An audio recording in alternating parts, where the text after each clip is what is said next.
Okay, back at it here with Murdoch, and we got a video on the Second Great Awakening and its impact. Here we go.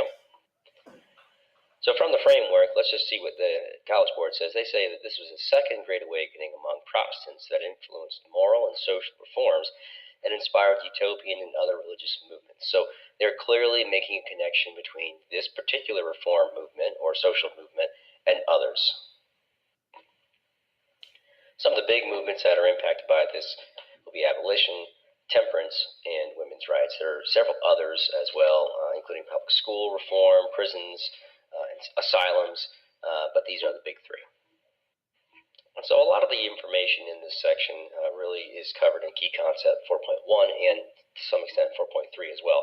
And one of the things I like about this particular period is that it really seems to emphasize that all of these things are happening at the same time. You get like the economic impact, the social impact, and the political impact. So these new social movements are definitely and quite clearly linked to democratization of politics in the Jacksonian era, as well as the changes that result from the market revolution.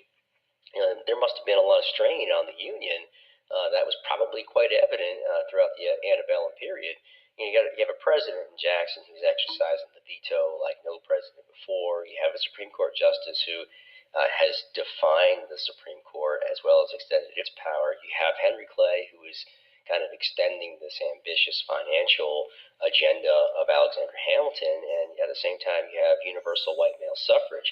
And so, this is all linked to this idea of a national culture which is emerging.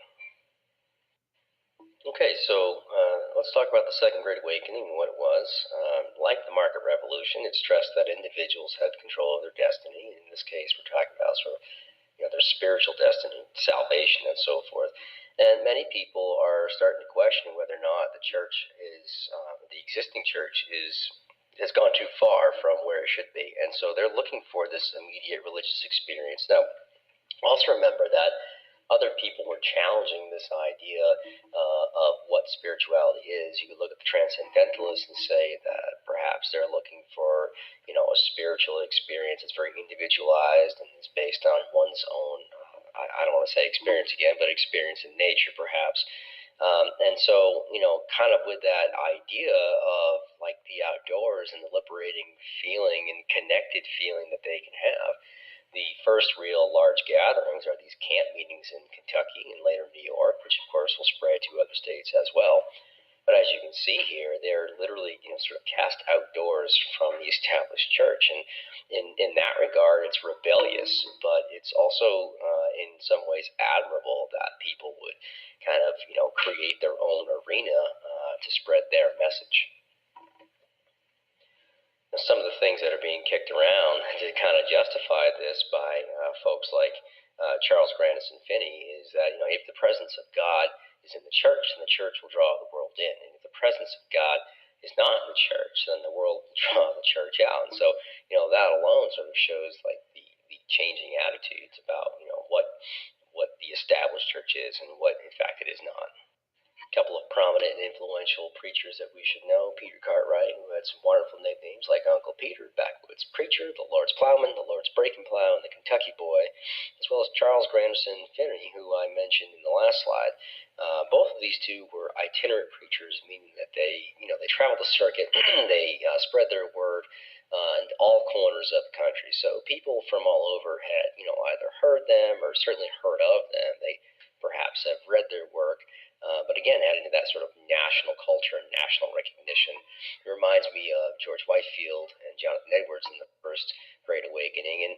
And notice now that the message is a little different, but it does include a lot of the same sort of characteristics, though. In fact, in New York, they called it the burned over district because of all the talk of fire and brimstone and so forth. Kind of reminds me of the sinners in the hands of an angry God speech by John Edwards. But in this sense, the idea that one could be perfect in the eyes of God, and that one could work to perfect society, and that living a good, clean, pure life would lead to salvation it's just inspiring and empowering, and people took to it. Okay, so let's look at some of the other movements that are inspired by the Second Great Awakening. We'll start with abolitionism. This was a growing sentiment in the early republic. More and more people are now looking at slavery with a moral lens, an ethical lens, and so forth. Not the South, probably, where King Cotton ruled, and certainly after Eli Whitney's cotton gin was introduced, the whole institution of slavery is revived. And in fact, Southerners are more dependent upon, or as dependent upon slavery as they ever were, and this is very evident in the extension of territories and the conflict that results from that. But some people, especially in the Northeast, are really questioning the whole institution and saying that, in fact, we should end slavery immediately and forget about compensating Southerners for what they call their property. These are human beings that we're talking about. Now, that's kind of radical, you have to understand. In fact, most people who supported abolition would have instead supported a gradual emancipation that allowed for Southerners to perhaps keep the slaves they had but not acquire future slaves. And here is one Garrison. On to the temperance movement. In the Barron's APUSH review book that I have, it calls it the largest reform movement in the first half of the 19th century. And like the other reform movements that we're talking about in terms of civil rights for African Americans and women's rights, they do carry on to the 20th century as well. This movement was particularly popular amongst women. I read in, I think it was his Barron's book, that the average adult male consumed 10 gallons of hard liquor and another 30 gallons of either beer or wine. And so clearly, alcoholism and drinking in general was very high, but alcoholism as a result, of course, was very high. And unfortunately for women who are really confined to the home, right, with that cult of domesticity, that they are sort of dealing with the immediate effects of that, fathers who are coming home intoxicated and broke, and then taking that out on the family. In 1835, the American Temperance Society had 1.5 million members, as you can see here. The height of temperance in the 1840s to 1850s, and of course, this is before Prohibition in the 20th century. But many states in the 19th century did become dry. I think Maine was the first one. Now, several others did follow, but those prohibition laws or temperance laws were openly flouted. And in fact, by the 1870s, most of those had been repealed. Now, I could not find when this particular image came from. I did look, but if you do Google any of these prohibition or temperance posters and so forth, a lot of them have the same kind of message. And again, it's a message of sort of moral obligations to oneself and one's family. In this case, it says obviously drinking leads to neglect of duty, moral degradation, and crime. And so you'll see images of children, asking you to vote against alcohol or vote for prohibition, I should say, and so forth. Okay, in the women's rights movement, this was, definitely a direct challenge to the cult of domesticity. It's led by folks such as Dorothy Dix. She was very active, by the way, also in the reform of asylums. Anybody with mental illness prior to the reform in asylums would have been housed in a place that we would consider to be more prison than anything else. In fact, the conditions there were deplorable, and as I understand it, it was just in no way helping the situation. Other prominent leaders in the women's rights movement are Elizabeth Cady Stanton, Lucretia Mott, Susan B. Anthony, just to name a few. And I guess the sort of crowning achievement would be at the Seneca Falls Convention, and this is considered the birth of the women's rights movement, the modern women's rights movement, I suppose I should say. It's the first public gathering to raise the issue of suffrage. And so, we talk about suffrage as being such a big deal, and obviously we've mentioned it with universal, male suffrage just early in this presentation. But we kind of feel that, the vote is the way to secure all other rights. And obviously, that is incredibly empowering in a political sense, but it's also sort of liberating in the idea of, challenging gender stereotypes, that women were not to be concerned with the public sphere, that instead they should be concerned with the home. And you could see that with the ideas of Republican motherhood, or these, sort of celebrated ideas of the cult of domesticity that I was just referencing. It kind of calls attention to the whole structure of gender. Here, by the way, is a marker of the Seneca Falls Convention. You could visit there if you'd like to. So what issues are we talking about here? We're talking about property rights, we're talking about education, we're talking about wages. Wages, as you probably know, there's still a discrepancy, I should say, based on gender. Also, we have child custody. We have things like divorce. Can a woman actually file for divorce if she's in an abusive relationship, for example?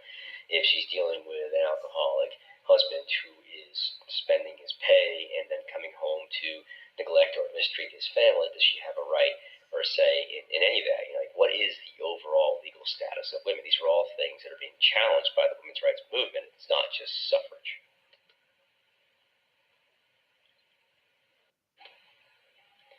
Remember, the market economy also kind of, I don't want to say solidified, but further separated the ideas of what men and what women were supposed to do. And so, sort of this concept of domestic spheres that I've just referenced, public sphere to private sphere. And the public sphere is where dad was supposed to operate, and the private sphere, or the domestic sphere, is where mom was supposed to operate. And again, we kind of look at these with some sort of nostalgia. At least we talk about them as such, but were they in fact kind of confining, were women actually held in this gilded cage, as I've heard it referenced before? I also want to talk about this ideal middle class, and you could look at sort of like what is the ideal American life today, and kind of measure all things against that. And so in the early 19th century, cultural ideas centered around this middle class, and at least the sort of idea of what they were. And we celebrated things like home and nostalgia and sentimentality and sort of this Christian piety. And women within this cult of domesticity, their role was to kind of uphold that, and in fact kind of pass that on to their children so it could become further ingrained in like the American psyche. By now, you probably know that I happen to really like contextualization and trying to look at things and sort of how they're related. So let's look at this sort of, the rise of the common man and the idea that anybody can cast a vote and anybody can be sort of influential in not just, immediate politics, but the course of the nation. Similarly, the market economy, in which restrictions have been removed from the frontier farmers, the folks who are out there roughing it can now not just bring their product to market, but sell it and profit, and in fact live a comfortable life of manufactured goods. And now you have these social changes, sort of a raising awareness of social injustices that's happening by reformers, and that's gaining momentum. And again, trying to connect that back to this Second Great Awakening, which perhaps sparked it all. All of this occurs on a national level, but each section will look at this and react to it differently as well. And obviously, as you may know, if you looked ahead, sectionalism is a key component in Period 5 and the eventual breakdown of the Union. Okay, that's it for today. Thanks for watching. Hope you enjoyed the video. If you have any questions, please make sure you email them or put them in the comment section below. And as always, like and subscribe. Thank you.